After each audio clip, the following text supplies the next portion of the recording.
Good evening and welcome to the City of Pasco Council special meeting on Monday, April 14th, 2025.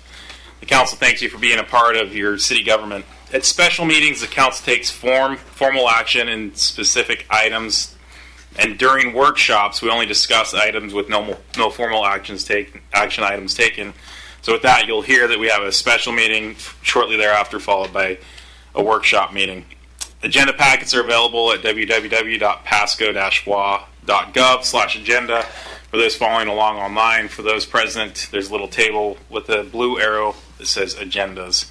This meeting is being televised live on PSC-TV, channel 191 and Spectrum Cable in Pasco and in Richland. It's streamed on the city's Facebook page, on its website, on its YouTube channel, and via Microsoft Teams webinar. This and previous council meeting agenda and video is available on the city's website.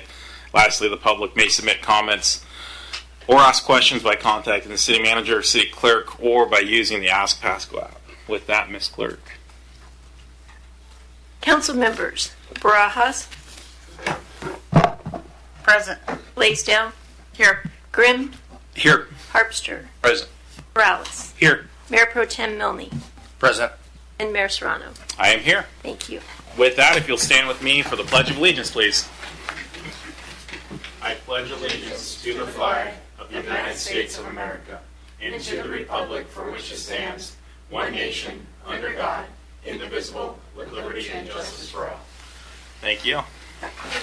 With that, again, we're in the special meeting portion for anyone following along. We've got a single item, well, 3 motions. Under new business number 4, resolutions number 4588, 4589, and 4590, use of temporary staff services, and it looks like the Assistant City Manager, Angela Pashong, will be presenting this. Good evening, Mayor and Council. So the purpose of the item tonight is we are seeking council approval for the 3 resolutions to authorize personal services agreements with the following temporary staffing agencies: Advanced Services, Inc., Infogenie, Inc., Persona Employment Solutions. These contracts will support seasonal and project-based and hard-to-fill roles across departments, primarily in the Parks and Animal Services divisions. There's many reasons why to use temporary service or temporary staffing agencies, including flexibility. They enable the city to quickly scale staffing for seasonal or emergent needs without the overhead of permanent hires. Cost savings: they reduce long-term employment costs as the city is not paying benefits or payroll taxes directly. Efficiency: agencies handle the recruitment, screening, and onboarding, saving time and resources. It reduces our risk. Agencies bear the burden and liability for compliance for several requirements, including those of family leave laws and L&I. Speed: agencies provide a pre-screened talent pool, helping us fill needs faster. Expertise: we bring in specialized skill sets without long-term training commitments. And then trial opportunity: temporary roles can serve as a vetting period for potential permanent hires. We have seen particular use of this at our animal services for kennel tech positions. Those positions are, you may think you're in for walking dogs only, but it's a lot harder than that. So that's been a very beneficial setup for us. So a little background on agency selection. To align with procurement best practices, in February of 2025, the city issued an RFP for proposals, which we received 24, and we have selected 3 agencies based on their capacity, pricing, and qualifications. These contracts are for 2 years with an optional 1-year extension, so it gives us an opportunity to build a relationship with them, see how it's going, get the reporting mechanisms and requests that we have for them, and then if we see that it's a good fit, to continue with that opportunity. So fiscal impact: expenses are budgeted in departmental operating budgets. So annually we hire primarily for our park seasonals. So those are the individuals out mowing the grass, our boulevards, and doing that. We hire 16 of those positions every year, and that's about $300,000.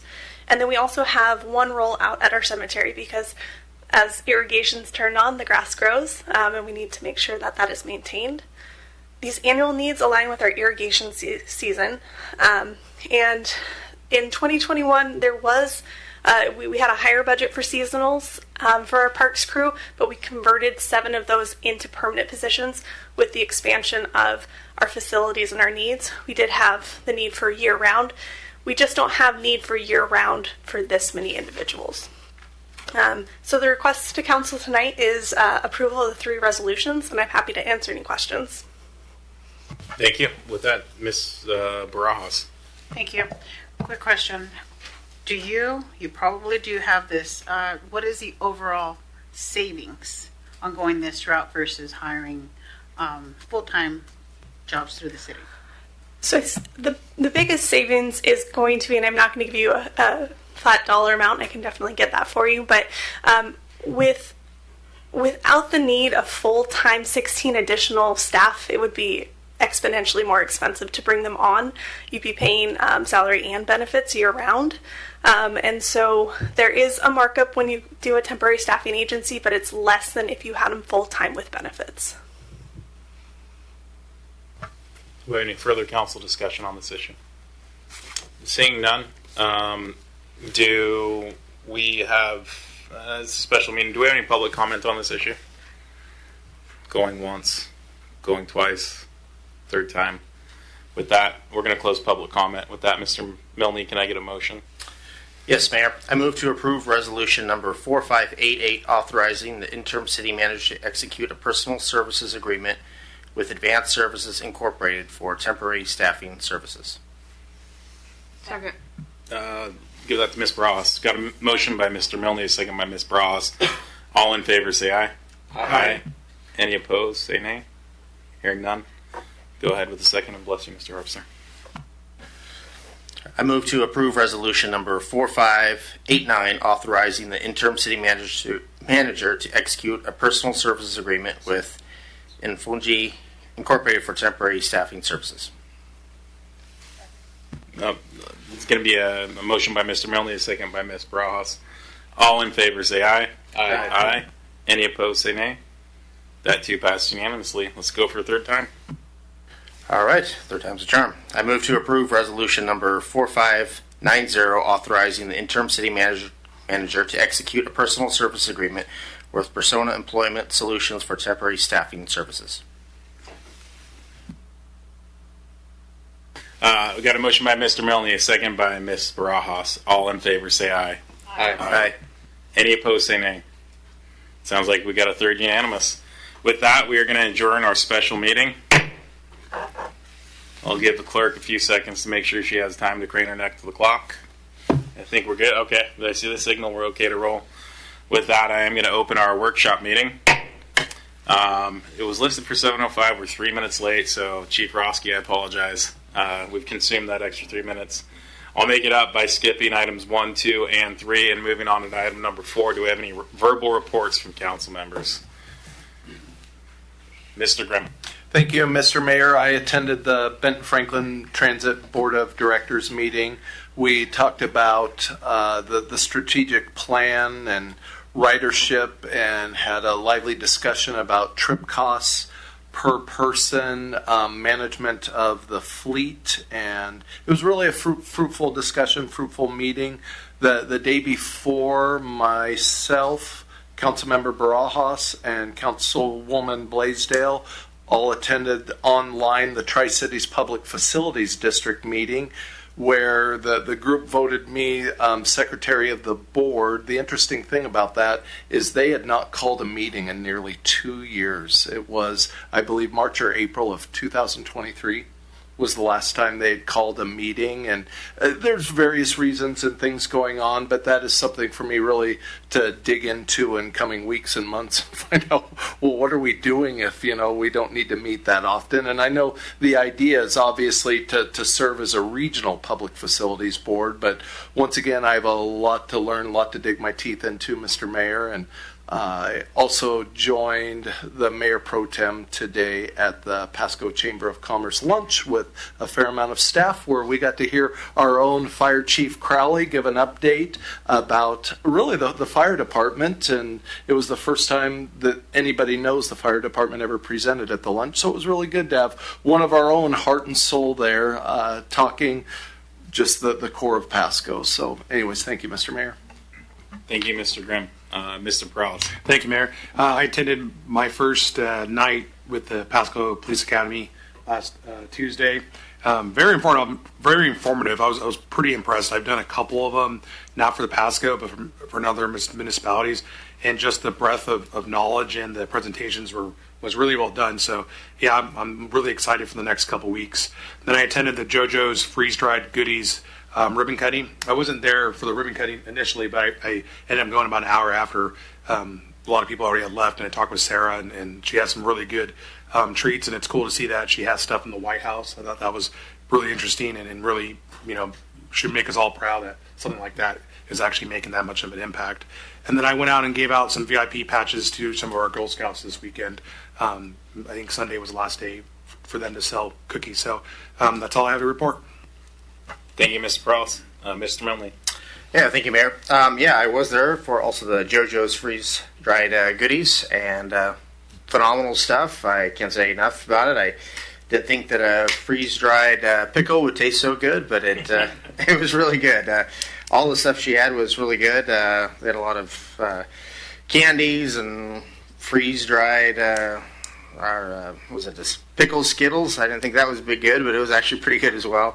So I would recommend people that it's by the the Berkshire Aircraft is on the back side and the railway yard is on the front side, but it's that whole row and it's just some unique places in there. So I'd recommend if you get a chance to go check it out. And then I also did have a COPA meeting also on Friday, and they talked a lot about how to move the organization along, but not asking for the city for money at the moment. And one thing they're talking about doing is fundraising. When October, some students from Kalima will be coming and visiting the Pasco. And yeah, again, just different ways that we in the COPA organization can make it better for Pasco and for these kids, the cooperation between Kalima and Pasco. So it was a good meeting. Thank you. Thank you, Mr. Milne. Mr. Harpster. I thought somebody else would have mentioned this, but I attended a council retreat on Saturday and saw a few of you there. Just want the public to know your council's doing work on Saturdays and discussed our priorities and spent a lot of time on budget. So, again, appreciate staff's time that was there and everybody else's time up here. Thank you. They were certainly well prepared and well armed with information. So hopefully we'll be able to nail some things down here over the next few months, and we appreciate that.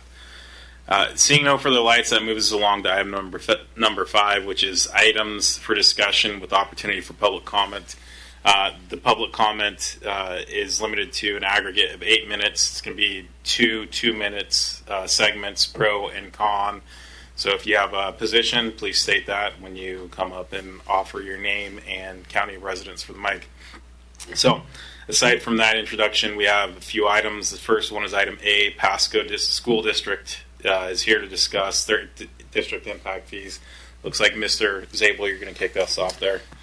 Good evening, Mayor Council. Just to kick this off a minute, the school district, in its very, very regulated process, is allowed to work with the city under the city's authority to impose school impact fees for new growth, new development in the community. And in the case of Pasco, that's been occurring since 2012. Back in March of 2012, city imposed Ordinance 4046, which set rates for single-family and multifamily residences $4,700 per unit and $4,525 per unit each. And those have been in place since. Annually, or I think semi-annually, is it? Yeah, semi-annually, the district's been to us, and part of that process is a capital facilities plan. So the district goes through a very public process, has consistently invited city officials to participate in that process of school needs for schools and a process that accounts for growth, the impacts of growth. And through that, in a very, I think, a very tightly designed formula, you basically crank out an impact fee, and that's been a pretty steady thing throughout. This school district just went through this process over the past several months, and this evening Denise Stiffarn, who is the legal counsel for Pasco School District, and Michelle Whitney, the superintendent, are here to talk about the results of their latest efforts. I believe they've already met with the school board and shared that, but want to share that with council. Ultimately, it'll be up to council to consider the input they hear tonight and make a determination on future impact fee schedule. So with that.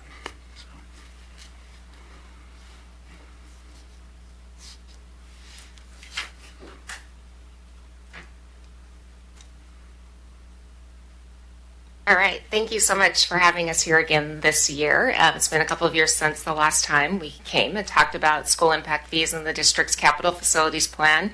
I appreciate the city manager's intro and also the staff report in your packet. And I'll try not to be too repetitive as I walk through, but just some history on why we're here, what the capital facilities plan is. So, there we go. So again, the school district has been preparing this capital facilities plan since 2012. The last time we were before you was in February of 2023 with the 2022 capital facilities plan. And just as some additional background, the school district's board of directors goes through a process, as the city manager explained. They go through a SEPA environmental review process, and then at the board adopts the capital facilities plan and forwards it on to the city council for review. So being back here this year establishes that 2-year review.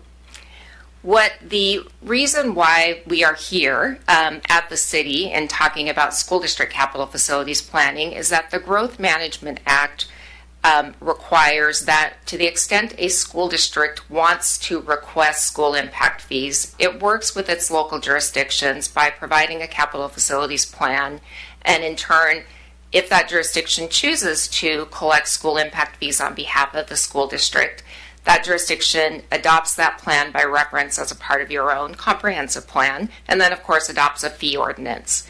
So coming in every 2 years, we've gone through this process, and in that capital facilities plan since 2012, the fees have remained consistent. And that's something I'll touch on a little bit more in this conversation tonight, because for the first time this year, the fees look a little bit different. Now, when I say the fees have been consistent, every 2 years, the district has updated its plan. It's had different projects related to capacity needs and different impacts related to growth. But as they've run that through the formula, they've applied a discretionary discount in addition to the city's 25% required discount to get to what's been an even fee across the years.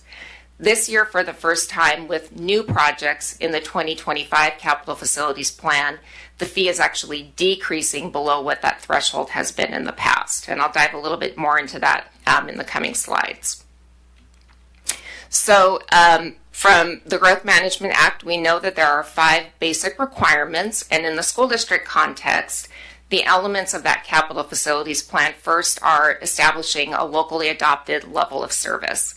For school districts, that level of service is based upon educational programming standards. And so essentially this is how many students per classroom based upon the educational program, and in turn how many students per building the school district has across its service levels. We then look to existing inventory. So you'll see that the capital facilities plan delineates all of the different school facilities, including the non-educational facilities. We compare the district's 6-year enrollment projections, so looking out towards the 2030-31 school year in this case, looking by grade level, and comparing that specifically to the existing capacity to identify what, if any, needs there are related to that expected growth. When we've identified expected needs in the financing plan, the district identifies projects planned to address those needs, what they're expected to cost, and how the district expects to finance those projects. And then that finally establishes the basis for the impact fee. So talking first about enrollment forecasts and capacity, this district has been a strong growth district since 2012 and even before then. And that growth has continued fairly consistent over the years with some slight dips happening or some lowering in the rate of growth during the pandemic and then immediately thereafter. That has started to pick back up to pre-pandemic levels, and the district over the next 6 years is planning to see about 200 students or a little bit more per year coming into the district, and that's growth at all 3 grade levels. Now, in determining growth projections, the district looks at various demographic needs related to projecting. They look at the experience in their district of the cohort survival, so students progressing traditionally through their grade systems. They look at development data across the district from both the county and the city. They also look at the rate of the birth rates. How many new students do they expect in those kindergarten grades? They've worked with outside demographers and have taken information from 2 outside demographers for purposes of this study to pull together all of that information to generate their 6-year enrollment projections. So a lot of work goes into looking at what realistically is expected in terms of growth, and in this case, continuing to see growth and seeing growth at all 3 grade levels. This district has been very fortunate in that the district's taxpayers have been quite generous over the years in funding capacity projects and non-capacity projects. So in 2017, of course, the Three Rivers Elementary School and the Columbia River Elementary Schools were funded and constructed. There were also expansions at the middle school level and some portable adjustments. And then most recently in 2023, the 2 new high schools were funded, and those are moving along and will be open for instruction in just a few months in the fall of 2025. There's also been modernization at the Chiawana and Pasco high schools and some athletic field improvements and land acquisition. All of these projects are starting to have either come to an end or soon will come to an end. And so for purposes of planning the next 6 years, the district has started to look at what's next on their agenda. And so that really is the basis for this capital facilities plan. It's looking to see, based upon that projected enrollment growth, their existing facilities, what do they need to plan for? And what they've identified, and this is discussed more specifically in the capital facilities plan, is a need for middle school capacity. And that's where we turn to looking and thinking about that middle school capacity and that plan project now as a basis for school impact fees. So thinking about school impact fees, basically school impact fees at their highest level are a one-time charge on new residential development. They are intended under the Growth Management Act to address the capacity needs created by new residential growth. That's specific to schools. They can only be used for capacity-related projects related to growth. That's why enrollment projections and capacity analysis is so important. They cannot be the sole source of funding. There must be other funding in the mix, and that typically is your school construction bond. It could be a capital levy. It also could include state school construction assistance program funds. Impact fees are one of the funding sources, but they typically tend to be not the primary funding source. Impact fees also must be spent within 10 years of collection, so they have to be linked to that growth in a way that they are providing, if not at the time the home is sold, soon thereafter to provide that capacity. And they must be designed to be proportionate to the impact of each new dwelling unit. And to do that, we rely upon a formula that's been developed over the years and that's been recognized as consistent with those Growth Management Act proportionality requirements. Now, the formula is in the capital facilities plan, but just to high level, try to break it down for you. In looking at the formula, the first step is to identify that growth-related project. So here again, we're looking at a new comprehensive middle school needed to serve growth. We use what's called a student generation rate to measure the impact of each new dwelling unit. What the student generation rate is, it's looking at recent history of new development, actually pulling building permits, comparing them to student addresses, and identifying on average how many new students reside in newly constructed units. the district looks at single-family units as one category and multifamily units as a second category because they each have a little bit different in terms of demographic reach. The student generation rate then compared to the cost of the new high school capacity per seat drives a construction cost per dwelling unit. So that's the proportionality that's required under the law, meaning that you're not charging new development more than its specific impact based upon that formula. Once you get to that point, you need to apply credits. So you have to apply credits for any state school construction assistance program dollars expected to be applied to the project. And then importantly, credits that a new homeowner will pay towards that same capacity improvement. So you need to anticipate bond payments that will be made towards that new middle school project and credit that against the impact fee. Once we get to the bottom, after applying those credits, we then apply automatically that 25% discount to bring it to a final fee. So, I've alluded to this, but there have been changes between 2022 and 2025 in that the fee has decreased for both single family and multifamily dwelling units. And there's some important reasons for this. In the 2022 Capital Facilities Plan, on which the existing fee is based, there were projects at the elementary grade level and projects at the high school level. Those projects all identified to serve new growth that was happening within the 6 years.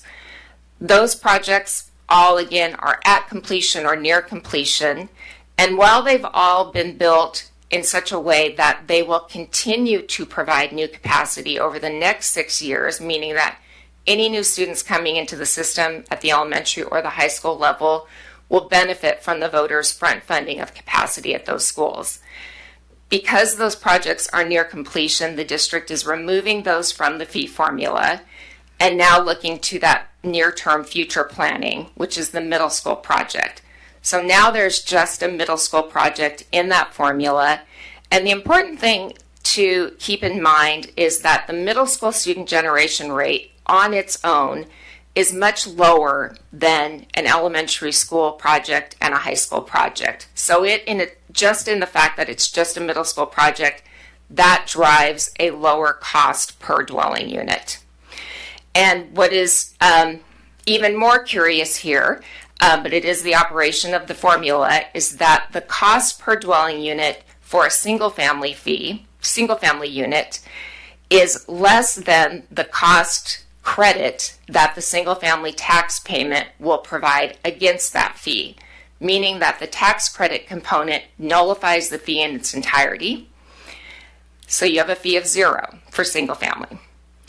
And then for multifamily, the impact per dwelling unit is lower than what it has been in recent years, but the tax credit does not nullify it in the same way that it does for the single family dwelling unit. So where we get to through that formula are fees that look, instead of $4,700 per single family unit, which you've seen in the past, we're at 0 per single family unit. And instead of just at about $4,500 for multifamilies, we're just under $2,600 for multifamily units, and that's per dwelling unit. This is something that I think really validates why school districts update these plans regularly, because you want them to be current to development impacts at the time that you've adopted the plan and at the time the fee is charged. And so this is something that in 2 years, it may look different, depending on what projects the district has identified as growth related at that time. This was in your packet. It's the School District Policy 9223, and this is just the school district statement that it will seek school mitigation through all legal means, and it has applied this with both the city and the county over the years. And the policy itself recognizes the City of Pasco school impact fee ordinance, and it also recognizes that while Franklin County does not currently have a school impact fee ordinance, it will continue to request that they adopt one. Obviously, we're here for review by you at the Pasco City Council. The district will continue its request to Franklin County related to adoption of the capital facilities plan and a school impact fee ordinance. And until the time that the county should do that, the school district will continue to seek school mitigation through the State Environmental Policy Act process, which it has been doing now for several years. And touching on that, just the difference between Growth Management Act impact fees and State Environmental Policy Act mitigation fees, there's some key differences I think that are important to highlight. For impact fees, they're applicable to all residential units. They are something that happens when building permits are issued. They are known when a fee ordinance is adopted, so there's planning that can take place for payment of that along with all other permit fees. With SEPA mitigation fees, they are secured through the SEPA review process, and so there is some uncertainty at the front end. Often a developer will have to wait to see the school district's comments. There may be some negotiation. There may be an appeal process. And so there is less predictability through that process, in addition to the fact that there are SEPA exemption levels, meaning that there are only certain projects that the district can actually request mitigation fees for, and those are projects that are subject to SEPA review. So I am happy to take any questions. I know that was a lot of information. Excellent. Mr. Harpster. One question, excuse me, related to the end of that discussion. The fee is assessed at time of permitting. So then let's say there's a plat that was approved last year, but the building permits aren't applied for until this year. After this date, do they then pay the fee that's in place at the time of building permit, or is it retroactive when the plat was applied for? They pay the fee at the time of building permit. So impact fees don't vest in the way that other development regulations do. And so then that would be the same case for projects or developers that have done mitigation agreements? A little bit different for mitigation agreements. They actually are locked in place earlier in the process. Okay. Similarly related, sort of off topic, besides the new construction of middle school number 5, are there plans to remodel any existing middle schools like McLaughlin? There are plans. I might ask one of my school district friends to come up and talk a little bit more about that, but there are plans to do some elementary school modernization work, and then there is at least 2 middle school related projects. Yeah, you want to jump in, Michelle?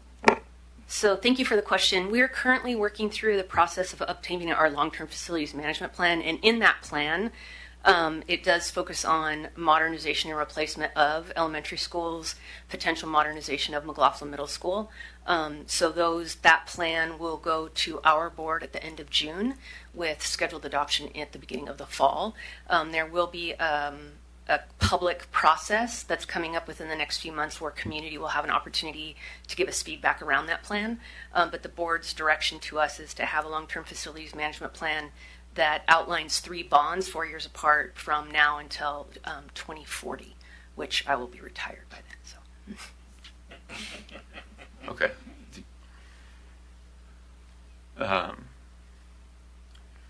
It sounded like it's for sure elementary schools, potentially McLaughlin. Is that right? Okay. And how is that? Again, I know I'm getting a little off topic. How is that identified? Because, Ochoa was only built 20 years or so ago. Stevens has been essentially rebuilt, and then the other ones are newer. McLaughlin, to my knowledge, has had no significant remodels since it was built. Sure. So it would seem that's a greater need than elementary school remodels. Just wondering how that's determined. Yeah, no, it's a great question. So we go through a process where there's an outside third party that comes in and does basically an analysis of every school site, and it has multiple factors that's considered, and there's a building condition score that's assigned to the building, and those building condition scores really do drive plans for modernization or replacement. And then for Mr. Ferguson, since nothing has changed since the ordinance was initially passed in 2012, with the fee being changed, do we need to revise our ordinance at all? So yeah, that would be a first for us, obviously, because we haven't done it since 2012. So I was just looking at how that process would look like, but it would certainly need to be by ordinance because it was enacted by ordinance. Yeah. Okay. And I would rely heavily on Ms. Tiffarm to help us with that process. So cool. No, I'm just excited that this should hopefully reduce housing costs just a little bit for at least a couple of years, and appreciate the presentation. Thank you, Mr. Harpster. Mr. Grimm. Thank you, Mr. Mayor. Thank you, Ms. Stiffarm, for your presentation.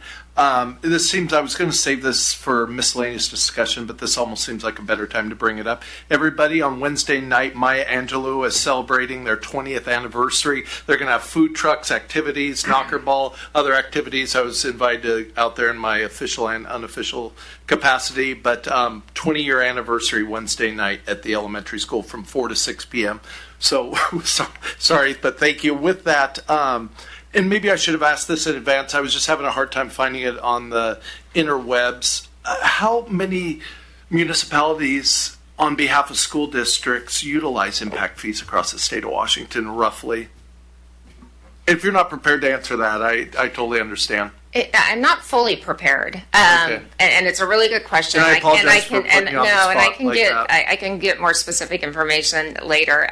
What I can tell you is in Western Washington, most of the jurisdictions, cities and counties, have GMA school impact fee ordinances, and so coming further over the mountains, there are fewer. But in terms of actual numbers, I'm not entirely sure. But I can get that for you. Okay, that's fair enough. And I guess my follow-up question to that would just be the dollar amount. And I heard what you said. There's a formula that goes into it and all that. But I was still curious where, I guess maybe where we fall in that. Really good question. Based upon, and I work with several districts throughout the state who do this work, and this fee is definitely on the lower end, particularly at the single family. I have not seen a zero single family fee. The proposed fee? Pardon me for interrupting. Okay, yes, I just want to make sure I'm following you. Yep. For a school district proposing fees in a recent year. What I do know, and what is true, is there are some school districts who have had fees in the past who have had growth turn a different direction, or they have more than enough capacity. They've gotten to a point where they've built enough and their growth has plateaued, where they are not requesting fees. So there are definitely several school districts who are in that position currently. But in terms of those asking for impact fees, both the proposed single-family fee and the multifamily fee are at the lower end. Okay, perfect. Thank you so much. Thank you, Mr. Mayor. Thank you, Mr. Grimm. Mr. Prowlis. Thank you, Mayor. Was the school district expecting this outcome based on this review? I would say not at the front end. When we started preparing the capital facilities plan and knowing that there was ongoing growth and that growth was expected to continue, in many ways I think there was an expectation that probably the fee would stay status quo as to what it's been.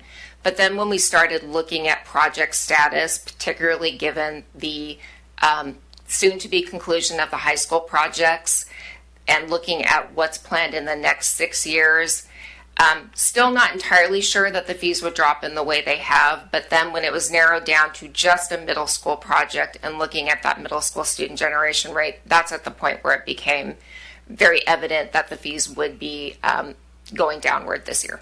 Thank you. Is there a possibility that the single-family home fee could come back? Definitely. In a time frame, you had to go by years. What would that be? 4 years, maybe 6, 8, 10?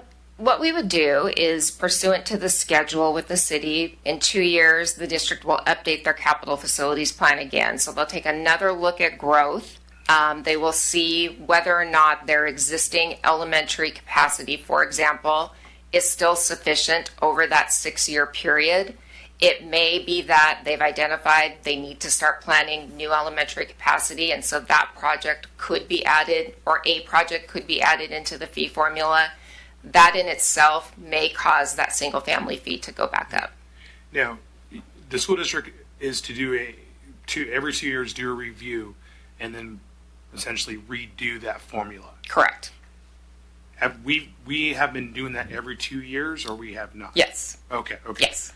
So is that something the school district does, or is that something that the city needs to talk to the school district to initiate every 2 years? The school district does it, and they are proactive in doing it. It's an important planning tool at the school district level, and they also know that you expect every 2 years to have an updated plan come before you. Okay, and so the next one would be in 2026? Probably towards the end of 2026, just to be on the same cycle that we're on now. Okay. That's all the questions I had. Thank you. Thank you. Mr. Milne. Yeah, thank you for the presentation. I was going to want to get back to where you talked about Franklin County. It talks about the process that it's negotiated between the developer and the school district. How has Franklin County? I mean, have they been paying their fair share? Are they paying? Do you think more or less? I mean, what are your thoughts on Franklin County overall? Can you just kind of shed some light on that? I would say that the school district has a really good system in place for ensuring that they're looking at all of the development notices that come from Franklin County. So when Franklin County gets a new subdivision application, they're required to inform all affected agencies of the application, the subdivision approval process, and importantly, the environmental review process. They provide a comment period. School district, as a matter of course, always provides comments. And always provides comments that are contingent on reaching a negotiated mitigation fee. If they don't meet that negotiated fee, then they'll file an appeal through the hearing examiner process.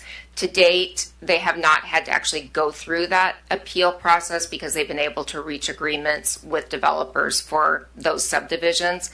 And they use the same fee that is in the capital facilities plan. So they want equity throughout the school district in terms of what they're asking for. So if it's 25 single-family homes in a plat, currently they would ask for the $4,700 fee for each of those homes.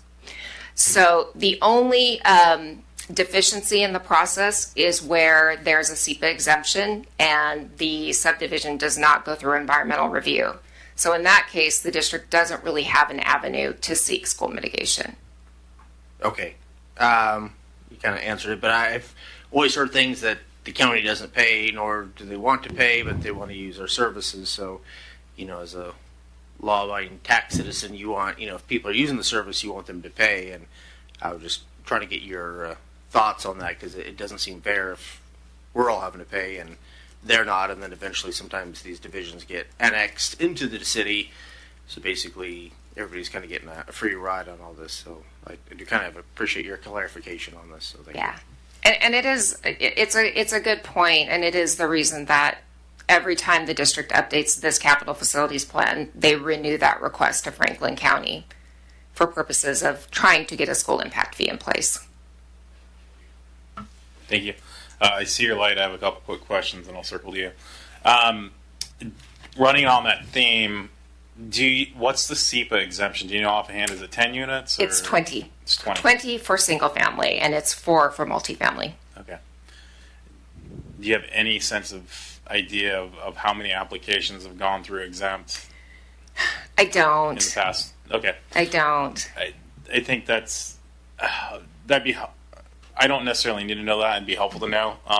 In particular, if they tend to break up subdivisions in a smaller parcel to exempt from SEPA for, I suspect it wouldn't be just for this, but whatever purposes of, look, SEPA's not easy. It's cost prohibitive, and there are lots of reasons to do it. But I think that would be helpful to understand where we may be, to Mr. Milne's point, missing out on some parity there. I do appreciate the information given. Do you get a sense of how this, where our fee stands from our neighbors across the river? Your neighbors across the river. Benton County school districts. Sorry, I missed that part. The Benton County school districts. I don't know that they actually collect school impact fees in those school districts. I think that they only go through an avenue of SEPA mitigation, and I'm not sure what fee they're charging. Okay. Again, probably not absolutely need to know, just helpful to know, just kind of what the background. We tend to do what we can to compare. It's always nice to know that business is on as close to equal footing as possible with the local jurisdictions. I think that's it for me. I appreciate this information. I appreciate to know. It's always good to have someone coming and asking for less rather than more. So I appreciate that continued effort to have this kind of equitable solution. Mr. Harpster, I know you have a couple quick questions, or hopefully one. Yeah, just some quick follow-up. My experience in my day job as a developer representative, we're doing every single development project in the county, and we've done probably half a dozen mitigation agreements with the school district. In total, I think there's been only one project over the last 3 or 4 years that was exempt, that there were no fees collected for, and that was 9 lots. So there's, in my experience and to my knowledge, there's not a significant amount of revenue that's being missed out on. Then Richland and Kennewick, and that was part of my question. They don't have a school impact fee, and that's been a point of frustration for some of us up here. Is developers come in here and say, "You guys are the most expensive place to develop." You guys being the city of Pasco, and we'll try to show them the data and say we're actually not. We're even with Richland and Kennewick except for the school impact fee. And so a source of frustration has been, we're collecting this fee on behalf of you guys, and is that because other than SEPA mitigation, you would have no recourse to collect that? That is correct. So under the way the impact fee statute works, districts have to rely on their local jurisdictions to collect, or they have the SEPA process. What occurs to me, and I don't know this information, but I think it's worth obviously trying to find out, and the mayor's question prompted my thinking on this one. I don't know the status of growth-related needs in those other school districts and whether or not they even qualify for school impact fees. And so that would be a first question, is they may not have a capacity need related to growth, so they haven't went to the second step of actually requesting a school impact fee. I don't know if that's true or not. I think it's just something that occurred to me to think about and how you think about comparisons to your neighbors. And that was a follow-up question I had that I wasn't clear on the answer either, is Richland and Kennewick don't have a school impact fee, and they don't seek mitigation agreements either through SEPA, as you mentioned may be the case. And so my understanding from doing projects over there is they're getting all their revenue through bonds. And so is that not an option to ask the voters for increased bonds, larger bonds we've asked for in the past? It is an option. It's always an option up to debt capacity to ask voters for more dollars. I think the voters in the Pasco School District have been very, as I mentioned, very generous over the years in funding these projects. And in some communities, the existing community residents, when they're supporting school bonds, look to another avenue for new development to pay a portion of the school capacity that is being paid for by those bonds. So in some ways they go hand in hand in that regard, is they are, while they're a very small part of a project, they demonstrate that not all of the need is falling to the existing taxpayers to fund. Okay, appreciate that. Seeing no further lights, you're off the hook, but that does open us to public comment. Do we have any comments on this issue? Going once? Going twice?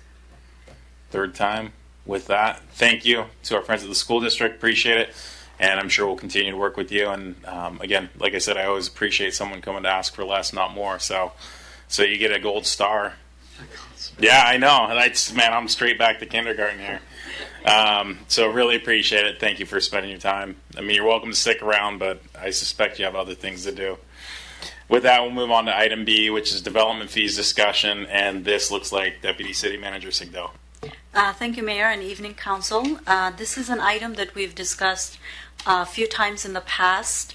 And we, as a reminder, you had asked for staff to go back and do some outreach with the development community. The topic is in terms of inspection and plan review of public infrastructure when it comes to development. And we had proposed several options. One of them was a 3% of the project cost, so it would be the project cost on the public infrastructure. So the cost of putting in that public infrastructure. And also we discussed our current state, which is the hourly fee. And during our outreach with the development community, a few things that came up was the fact that they would really like for us to do a more comprehensive rate study that includes not just this rate, but all of the other planning and building permit rates as well. And that is a very valid ask and something that we should be doing. And they would really like for us to stick to the hourly rate and just update the hourly rate to reflect the current cost of labor and providing such service.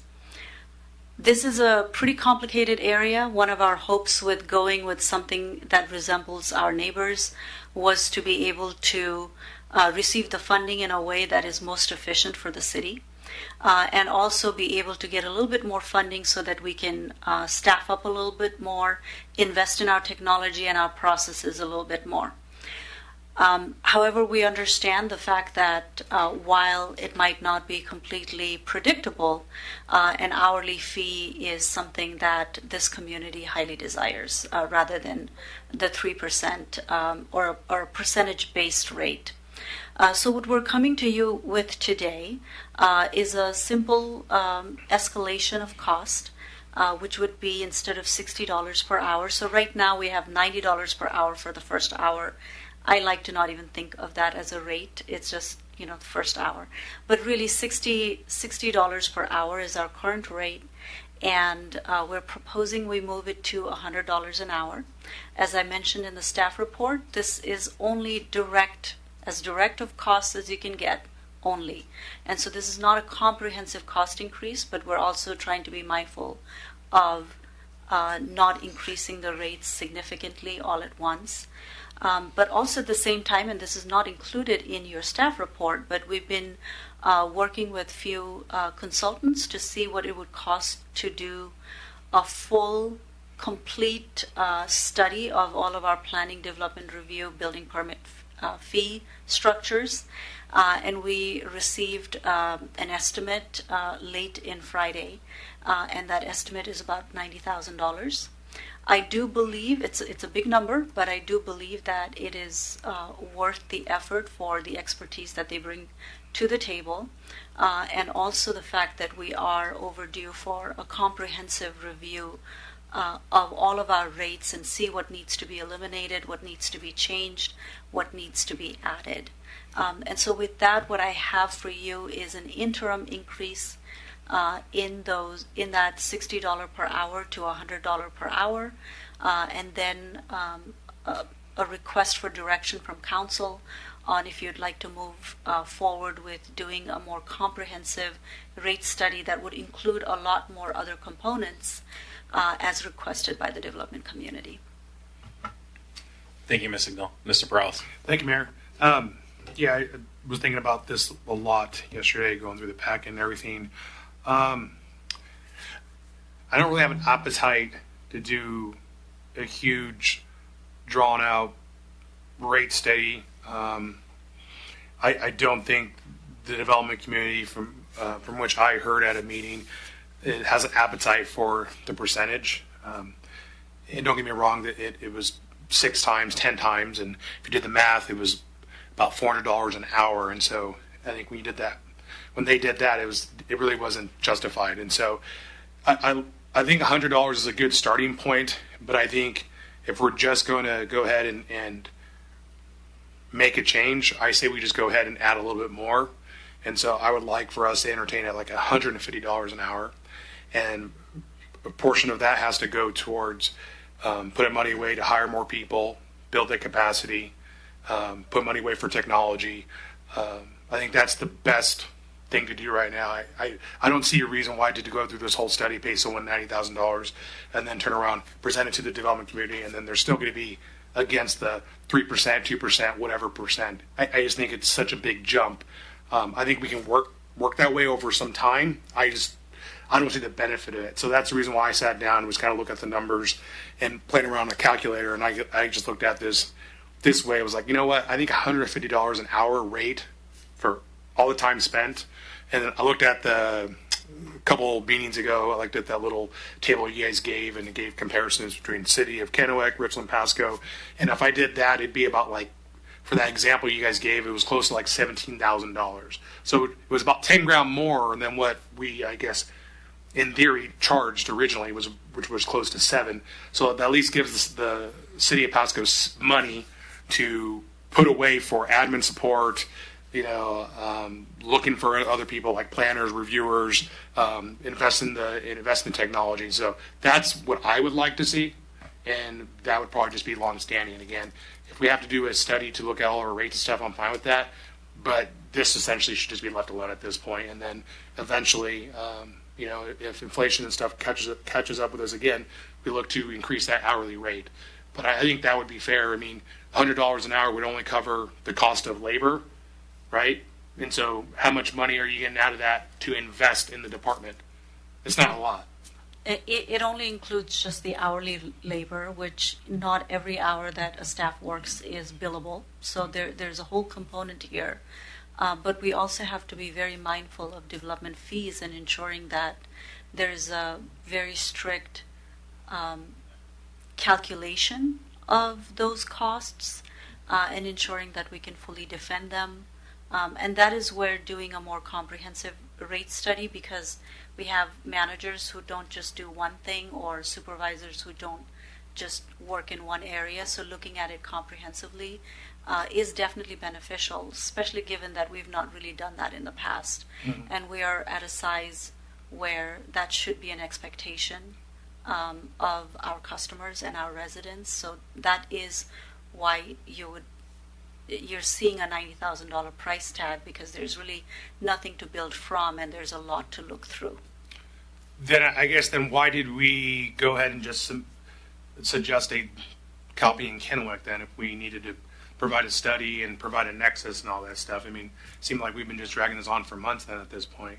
And I guess why didn't we just get presented with an option just to do a study at that point? You're correct, and I believe we did discuss that. One of the ideas was that we would do something for our most painful areas very quickly and be able to copy something that exists across the river and then be able to tackle the other areas as we are resolving some of the issues. So we're not waiting for 9 months, 12 more months for a study. But and that, we believe, was a consensus, at least with staff and development community at some point. However, the increase in the rates was something that was a lot more surprise than I was anticipating. And so the request now is for us to do a more comprehensive rate study. So the $100 an hour is just to stop the bleeding, I guess? That is correct, yes.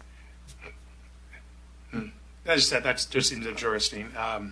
Okay, and that's what staff believes was best. I think we should go for a little bit more. Again, I guess I don't remember being presented with doing a study. I guess correct me if I'm wrong. I just don't remember that. It looked like we were going back and forth with the development community, trying to figure things out, and then now we're having to provide a study to justify what we're doing, which I'm in favor of, but it just seems like we're just kicking the can down the road again. And so we're not really getting anything out of what we're trying to do now. And I mean, how long is this study going to take? My best guess is about 9 months to 12 months. And just to clarify, higher you start taking the rates, more you have to justify your rates. And so more you need better math behind your numbers. So $100 is something that I can defend at any given moment. Now you start getting into 150, 200, whatever that number comes up to, then you have to, then there's a whole lot of other components that comes into play, very much like what you would see in our utility rate study. There's so many components, and we have to be able to defend every part of that. So $100, or maybe even more, and more than happy to hear from council overall. We can go for that, but we have to be able to really defend it and do a lot more work on the back end to show that. Right. I guess I'm trying to grill you, but we were going to do this percentage, and it went up to 70,000, and we really didn't provide any justification. And now we're let's go and provide the justification. It just seems if we went along with it, we wouldn't be doing this. So, but okay, I'll go ahead and stand down. I still think it should be a little higher. I stand with $150 an hour right now as an interim rate, and then we do the study. Thank you. Thank you, Mr. Prowse. Mr. Herbster. Yeah, thank you for the presentation. Appreciate your time spent on this, especially being that it's not your primary role. With the discussion happened just now, I want to make sure I understand this. $100 is easy to explain, for lack of a better term, for a temporary stopgap solution for as long as it takes to do a rate study. And what was proposed as one option a few weeks ago on a percent base, that would have required the study, correct? Not necessarily, Okay. because that's something that is a practice that we've seen in other places.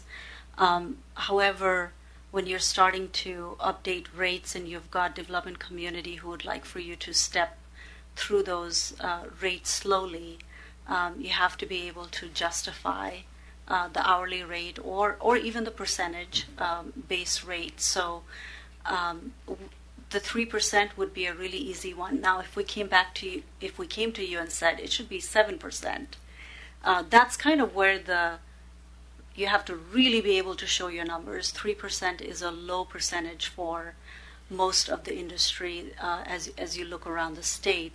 Whereas if you start getting into the higher end, then you have to really be very sure of your numbers and make sure that what you are charging is very defensible. Mm-hmm. And I would say that there's a range between 100 and 200 where staff could probably come up with a defensible range. We're only proposing 100 at this time because right now the dollar amount is 60. If council would like to do the rate study, more comprehensive rate study, then you've got about 9 months, 12 months, and then we can come back to you with something that is much more studied and defensible on all fronts rather than just this one. Okay, appreciate that. Yeah, I think I share Mr. Prowse's confusion that 3% was going to be a massive increase. And so going from current rate to 150 doesn't seem like that much. And I was nervous when I opened up the agenda thinking, I hope it's not $400 or more. And so I was pleasantly surprised to see it wasn't anywhere near that. But my position would be the same as Ms. Prowse, that we start with 150. That's just slightly doubling it, but that's still significantly lower than the previous options that we discussed. A few other comments. I do agree that we should start the comprehensive fee study, and I sat in online on the developer meeting, and that seemed to be the consensus of everybody there. The conversations I remember having was, let's get this fee increased now while we do the study instead of waiting, so at least we can get some extra revenue coming in the meantime. And then of the bullet points in the discussion paragraph of the agenda report, just yes to all of it. Yes to the comprehensive study. Yes with an increase to 150. And then yes to evaluating incremental fee adjustments over time. And then, of course, yes to enhancing transparency. So, again, appreciate the work that's gone into this. Thanks. Thank you, Mr. Officer. Mr. Grimm. Thank you. I have similar thoughts. First of all, I just want to say, Ms. Sigdell, you have taken this on, and like Mr. Harpster said, just kind of ran with it as really from a council request. It's one of the bigger items of feedback that we heard from the development community. So I really, really appreciate you working with us on it. If you would remind me one thing, these fees, they just can't be used for anything, though, correct?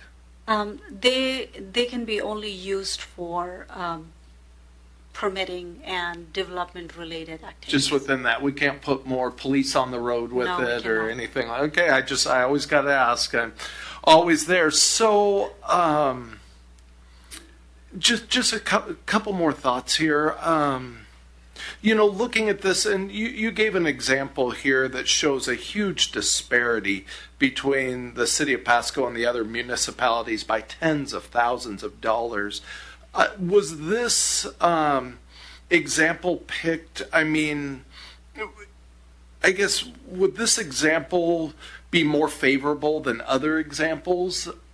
Or is this pretty much kind of an average? I mean, I guess what I'm asking is if we picked a different development with a different fee, would it show just still as lopsided, or would it be a little more even, do you think? Or I do think that it would be fairly lopsided based on this particular type of activity. And the reason I say that is our building permits. So the permits for building, they're pretty similar all across the board. But there might be some other activity that where we might be a little bit more expensive. School impact fees are part of that. So that's why, and I apologize for not attaching the slide that shows some of our impact fees and a little bit more effort to do apples to apples comparison. But every development is different. It comes with its own challenges. But I do believe that overall, we are in line with other cities when you include school impact fees, and we are less with other cities when you exclude it. Okay, no, I appreciate that. Looking at this, obviously, one of the biggest complaints several of us heard from the development community was the process, was the time, how much money it was costing them, having to wait and everything. And I guess, just to be blunt, did they kind of look at the bill of what it would be at 3% and say, hey, this would actually be financially better for us? That trade-off is really the feedback you heard? Yes. Okay. I do believe there is a desire for things to be better, and I think we can definitely accomplish that. We're looking at transportation impact fee, which is a key area that is the biggest challenge. And so if we are to reduce the scope of the traffic impact analysis, because right now it includes everything and anything, a large volume of projects might be included in that. They might be big dollars, like sometimes Road 76 overpass, and those are big dollar projects. And so it's a sticker shock, and then it's a long drawn out negotiation process. Whereas updating the transportation impact fee is going to get us to a lot more localized safety access around the neighborhood, and maybe an intersection kind of discussion rather than the interchange discussion. And so that is the one area that is a big issue that we hear and we experience as staff as well, that extends the timeline a lot farther out. And so once we resolve that, then you're going to see the process be a lot better. There's definitely many other things that we need to do. Increasing the SEPA threshold is one that we've been talking about, and I will just apologize in advance. We've been too busy to be able to kind of move that process along, but our newest CED director is going to be arriving here in 2 weeks, and she's going to fix everything. So, but there's a lot of those key things that are a challenge right now that are outside of the cost, as you mentioned, and so we're working on that. Okay, no, I really appreciate that, and I appreciate all the work you've done on. I mean, the last thing I want to see this do is, for lack of a better phrase, just stick it to the development community. I mean, these are people who are investing in our community. These are people who live in our community. These are people really we're in partnership with to build this community. And so, yes, as much as we can work with them and partner with them is great. But on the other hand, we are all, to be stewards of the community too, and to make sure that, we have the resources to provide the assets and the infrastructure for the community. So I would definitely be supportive of some kind of middle of the road approach that gets the development done, allows the city to have the resources they do, but makes us more attractive than our neighbors across the creek. So I thank you so much, Ms. Sigdell, for all of your work on this. Thank you. Thank you, Mr. Grimm. Mr. Moon. Thank you, Mayor. I'll be somewhat brief. I just want to say that when I saw the $100, I thought that was also quite low. I'm also amenable to the 150 or in that range, depending on what staff thinks is the best course of action on that. And then just so we have a fourth vote, I'm also for spending the $90,000 on the study. So just letting you know where I'm at, and I again agree with all the council members that have spoken so far. So thank you. Thank you. Mr. Prowse, I see your light. I want to get in a couple comments before I circle back to you. I think, if we're going to stopgap this, one of the concerns I consistently heard was when we do the hourly rate, there's time that's spent that's on administrative work that takes away when we're billing. And then from the development community, what I hear is what they're really most concerned about, and obviously an exorbitant increase, they were concerned about that. But the primary concern was consistency in our review process and in our review timing. Now, I understand that this is a question of what it should cost. But I do believe that that's some of the cost-benefit analysis that needs to be driven here. I suspect the rate study is not going to achieve that, will it? No, the rate study will give, what we have is a rate that has been built up over time. And so it does need some fresh eyes. It is not going to fix the process, but it might allow us, I do believe actually it'll allow us to think about our processes and how our rates are charged and what does it truly take to do something and if it's worth doing or it's worth doing differently. So I do believe it's going to help us think about our processes differently, but not necessarily if we, it's not going to change the process unless we think about the process and how we're going to change it. So realizing that your joy begins in 2 weeks, when we get the CED director and this falls onto her plate. My admonition, my comment, I guess my individual direction, see if council supports it, is if we're going to go ahead and increase the rate for a stopgap. I'm fine with that. Quite frankly, I'm not sure the full utility of the rate study. I understand that it helps support if we modify or restructure our rates. But it sounds to me the most important things are, one, making sure that the bank account's adequately funded so that we could spend some time bettering our process, giving more surety and direct path to the development community who's coming in here and paying these fees. I think I would be more inclined to increase the rate, hit the stopgap, and put that same effort, maybe not into a rate study, but into a process, streamlining. I can't remember the stupid crap they do out on site, the Kaizen stuff or whatever, like the Six Sigma. I mean, I didn't buy into it, but some sort of study like that where you're looking at your process, determining what's broken and what's fixable. So I think for me, if 150 is justifiable, and I don't know that it is, and I don't know that it isn't, and that allows us to set aside some money or utilize that to look hard at our process while making sure we're not expending too much. My preference would be to increase the fee, hold on the rate study, look at the process study or study the process, maybe whether that means hiring someone to do that or whatever, purchasing new technology. I think we need to get that process moving before justifying an even greater increase. So I'd like to see an increase to get the support. Does that make sense? Yes, it does. And Mayor, that is an effort that it's been ongoing, but it's a really big ship to turn around. I understand.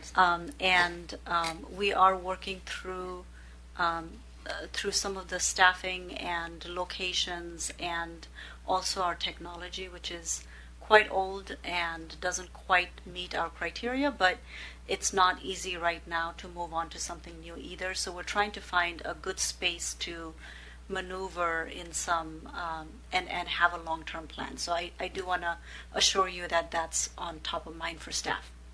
And I appreciate that. And I guess just my kind of parting comment is if we can bank the money to fix that or streamline or improve that, again, to me, that seems to be a priority rather than really understanding the rates, especially if we were bringing at least to quasi-market value. Mm-hmm. If we're losing out on money, so be it. It's not going to bleed us. But if we have more money than we have today for the same efforts, that's money that we can use either for staffing or understanding what part of our process absolutely needs to change, what should change, and what can change. And I think, again, from my perspective, from what I'm hearing from both staff and the development community, is that's almost a higher priority.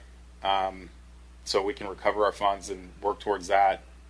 Again, that's my personal kind of direction. But again, you're asking about a different study that sounds like folks are supportive of. I'll stand by whatever we decide.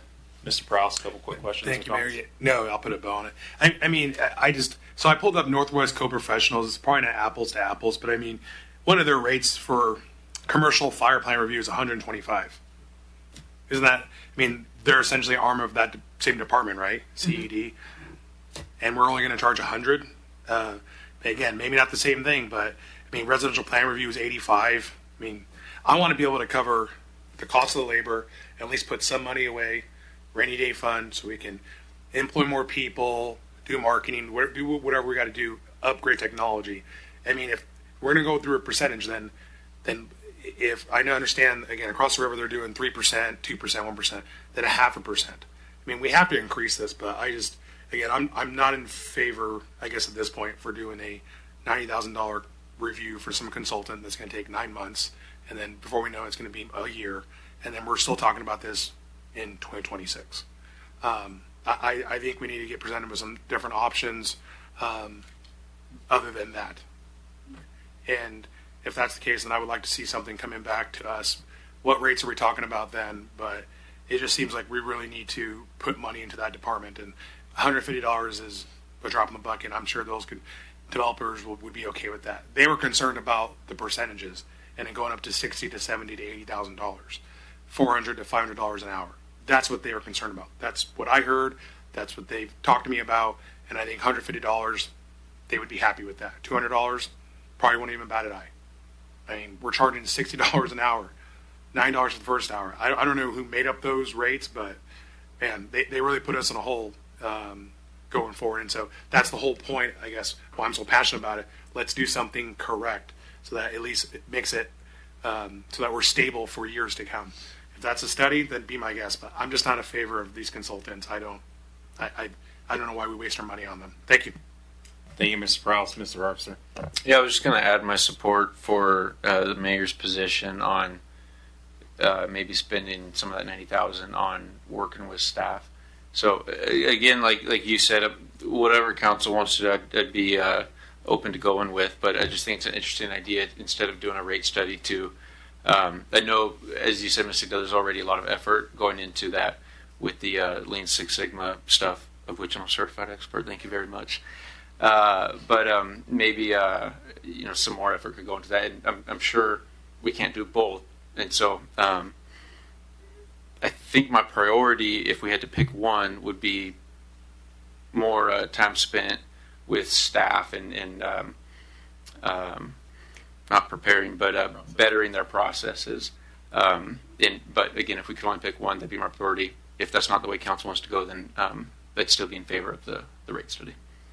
Thank you. I'll watch out for my black belt friend here. So you don't have clear direction at this point, and you need that.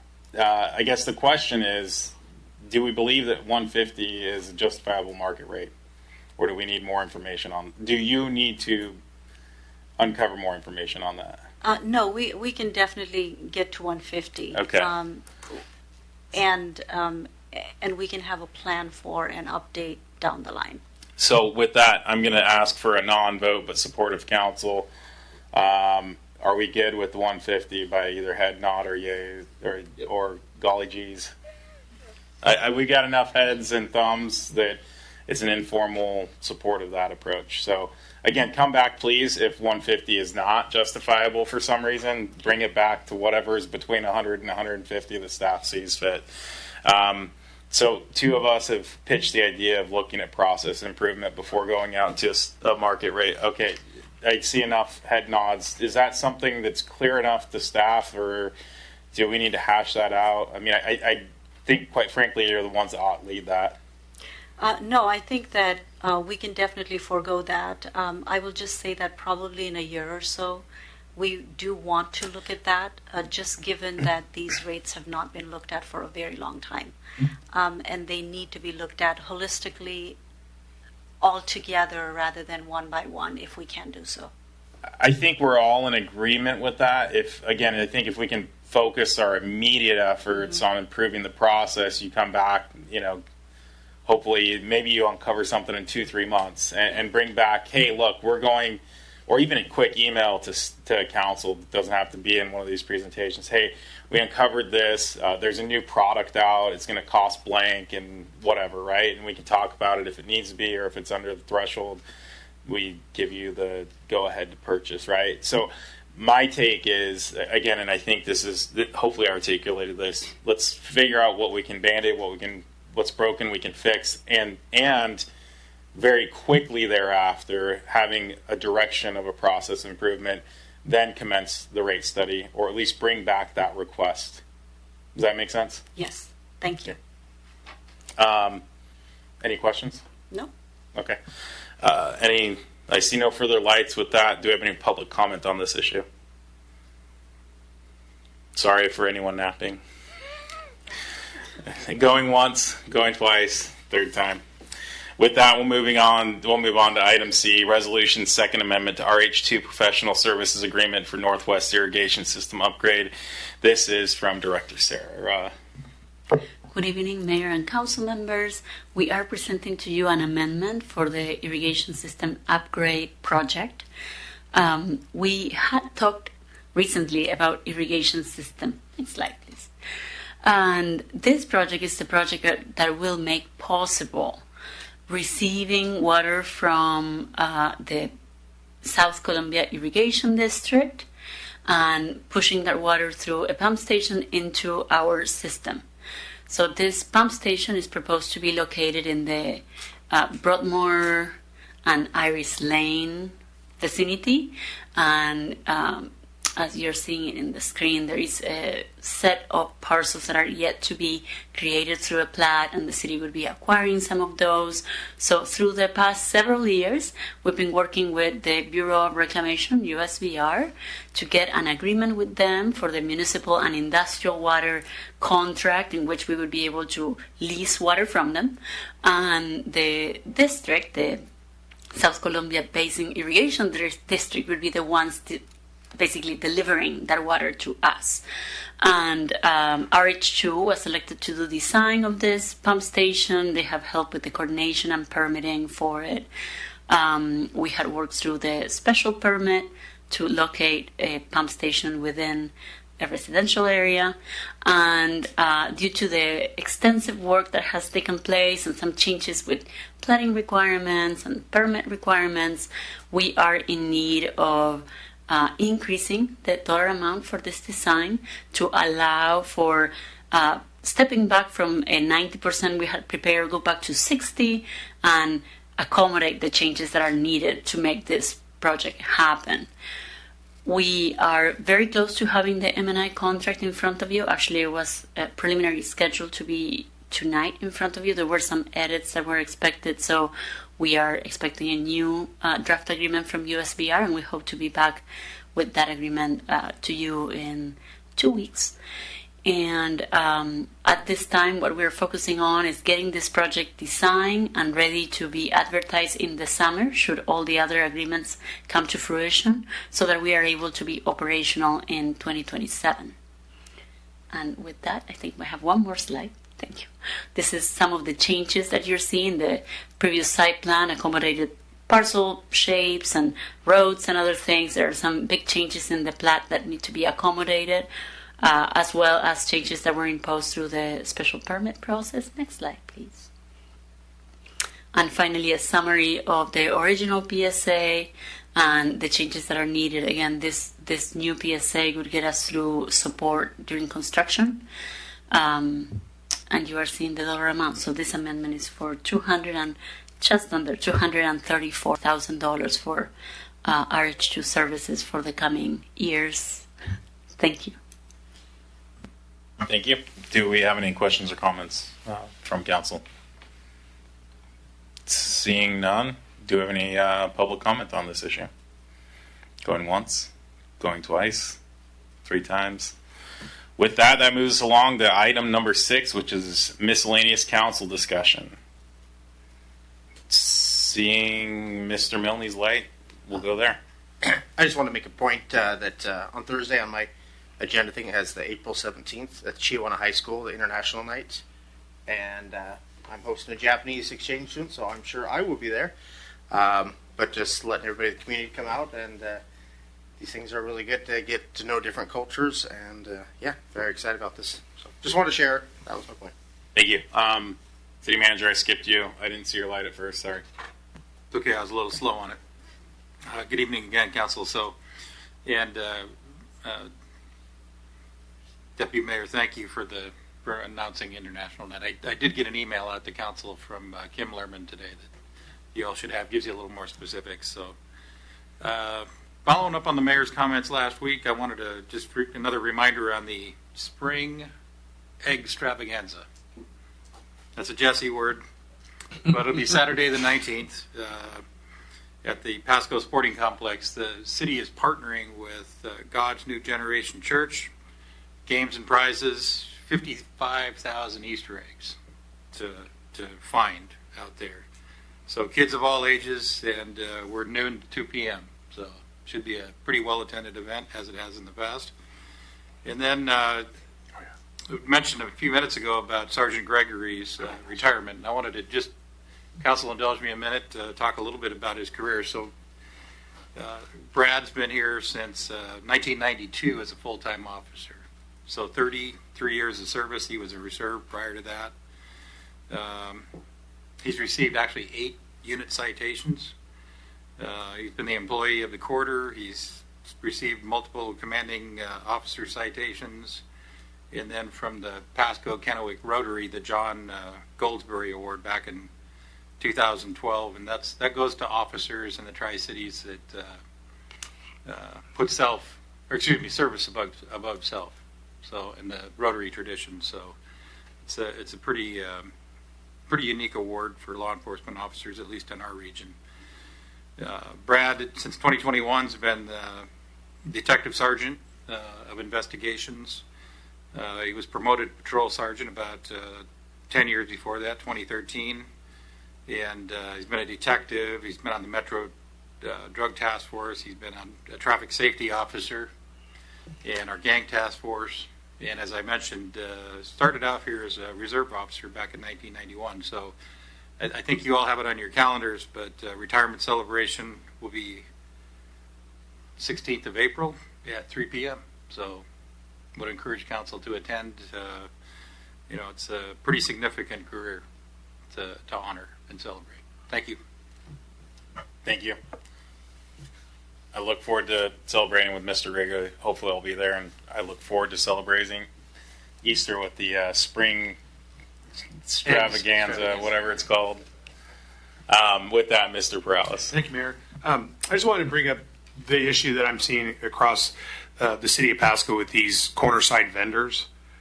I saw one really close to my house, and I have nothing against people trying to make a living, I would celebrate the entrepreneurial spirit of anyone, but I have a problem when they're like right around the corner from my house, just on the block, standing there aimlessly with oranges or selling snow globes. And I would think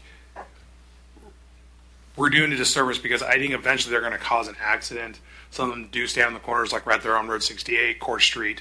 And so I just wanted to field the council for direction to the city about what we're going to do about this, because they're selling oranges. I don't know if they're even sanitary to sell. Again, I haven't bought in anything, but I think we're doing a really bigger disservice to the brick and mortar businesses who pay utility taxes,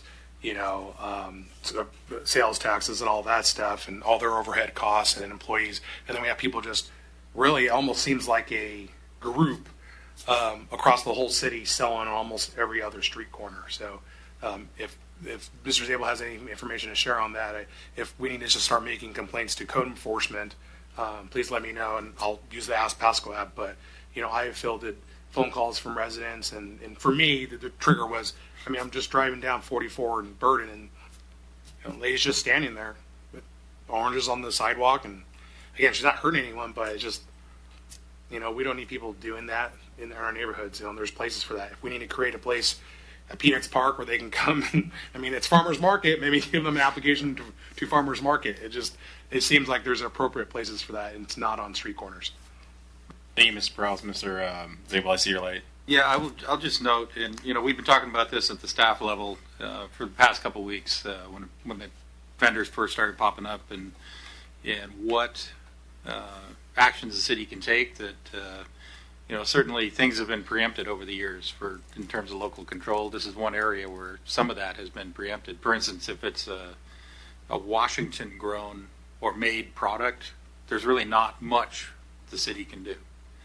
But what I think would be helpful, and what I was kind of kicking around today, was to be able to how legal our police and codes here in a workshop setting, perhaps our next workshop, and council have the opportunity, give you a presentation on it and what we can and can't really do, and have council the opportunity to ask those kind of questions. I think that would, one, help council understand some of the challenges of this, and two, it would give the public something that they'd be able to see, where we have our subject matter experts in a position where they can advise and discuss this issue with council in kind of a comprehensive manner with all three of those disciplines represented. I will say that if anybody is blocking or causing traffic problems specifically, that is something the police can do something about right now. So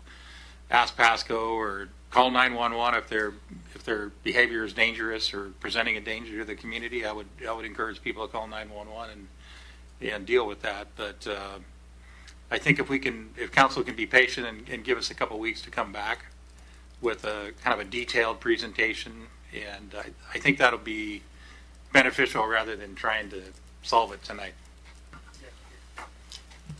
Thank you. With that, Mr. Herbster. Thank you.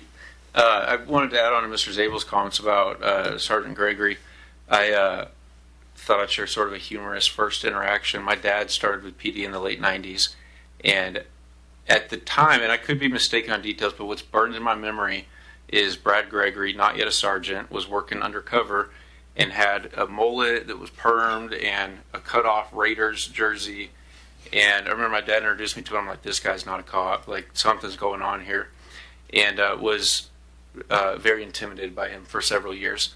And so that was the beginning. And then the end, sort of his career, I had some interaction with him last year where we were dealing with some things at our house. And it was kind of cool to come full circle, no longer scared of him, and having him help me and my family, my kids out.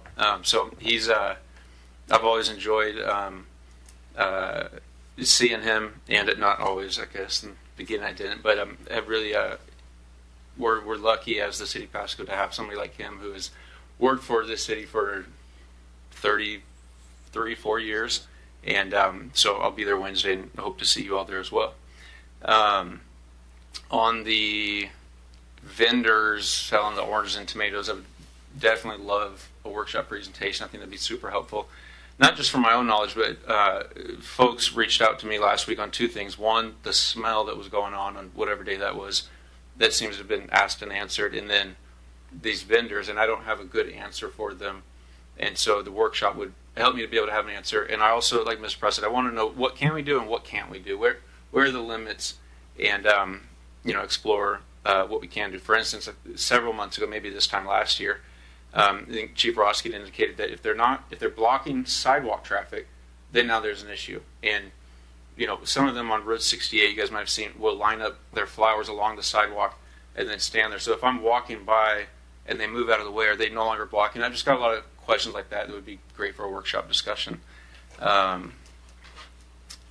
couple other questions. The city manager update, there was an email that indicated that GMP was in the information gathering phase. Can you help me understand what exactly does that mean? What does that entail? So part of that, thank you.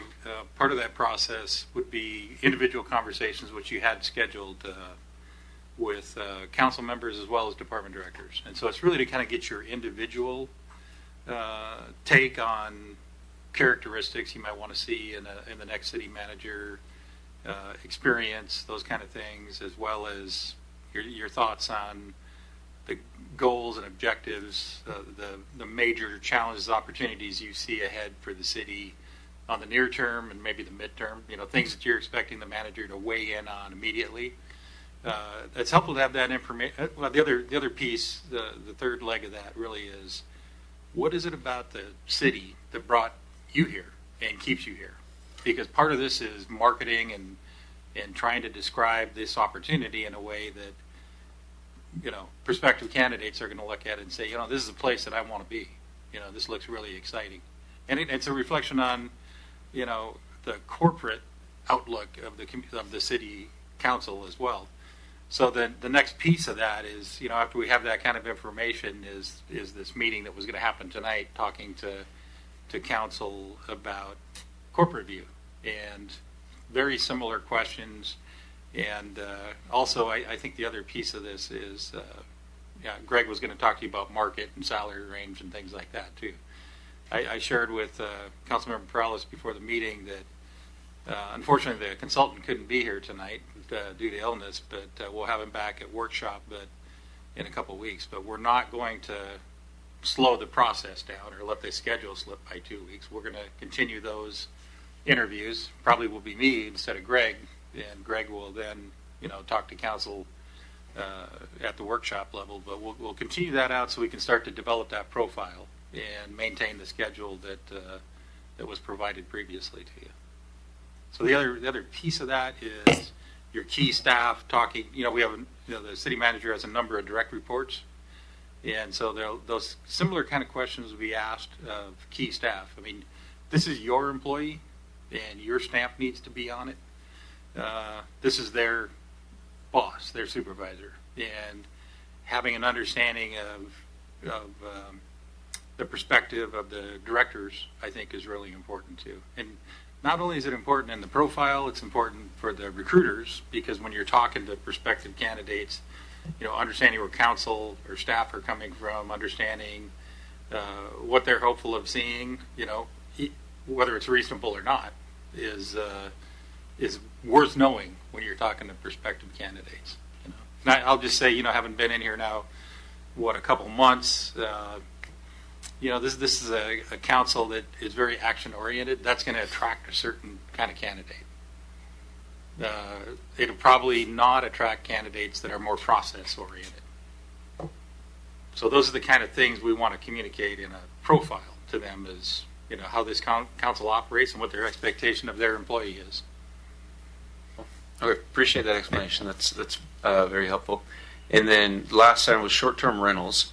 It's been like 8 or 9 months since we first gave direction to staff to prepare a presentation on that. And I know we've discussed it via email a couple times, but what progress has been made to that and so far, and when is staff currently anticipating to bring that to council?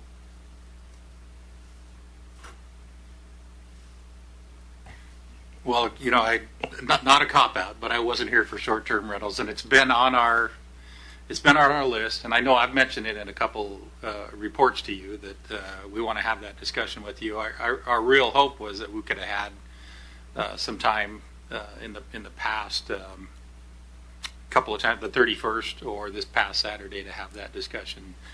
What I think what we can do now, and we had talked a little bit about, we have some Fifth Mondays coming up at the retreat.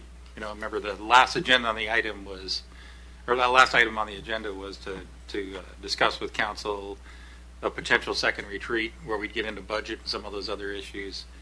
I think where council was at, or where I kind of sense we left it, was we're not probably necessarily looking at more Saturdays, but let's maybe have a little bit longer workshop. I heard the idea of starting at maybe 6 on a couple of those, and that might give us some opportunities to dig into an item, for instance, like short-term rentals. It seems to me that we're probably a half hour from having some pretty good direction from you. We just need to have the opportunity to have that discussion, give you the presentation, get some feedback on what you're looking for that'll be concise enough that'll give legal and our planning staff the ability to go put regulations together and bring them back to you.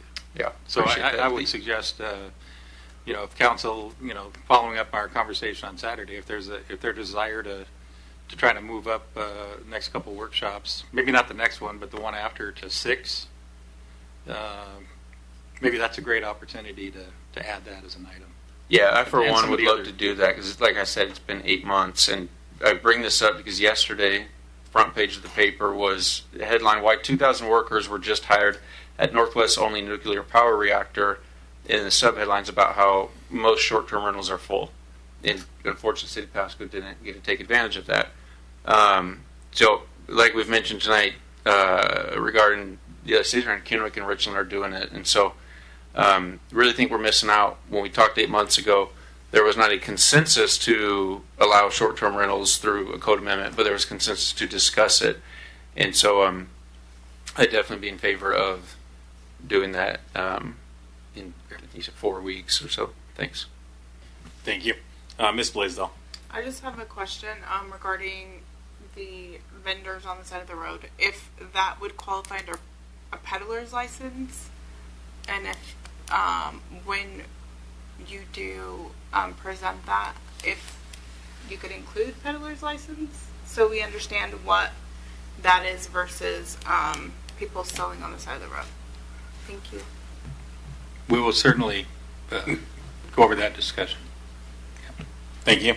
And Mr. Grimm. Thank you, Mr. Mayor. I was just going to add what is now a fourth head nod that, yes, I would love to see that vendor discussion as soon as possible for really all the reasons Mr. Perales brought up, but also it's just becoming an eyesore. I mean, a lot of us are here because we don't want to be in California, but it's things like this that kind of make us look like that. And as much as, yeah, we can get away from that as possible, yes, and I would love it at staff's the earliest time they can bring it back because we're in springtime and they're just going to get more entrenched and into the community, and as soon as we can get them out, for lack of a better phrase, would, I think, behoove the quality of life of our community. So thank you, and I would also, yes, love to have that short-term rentals discussion in 4 weeks as discussed. Thank you.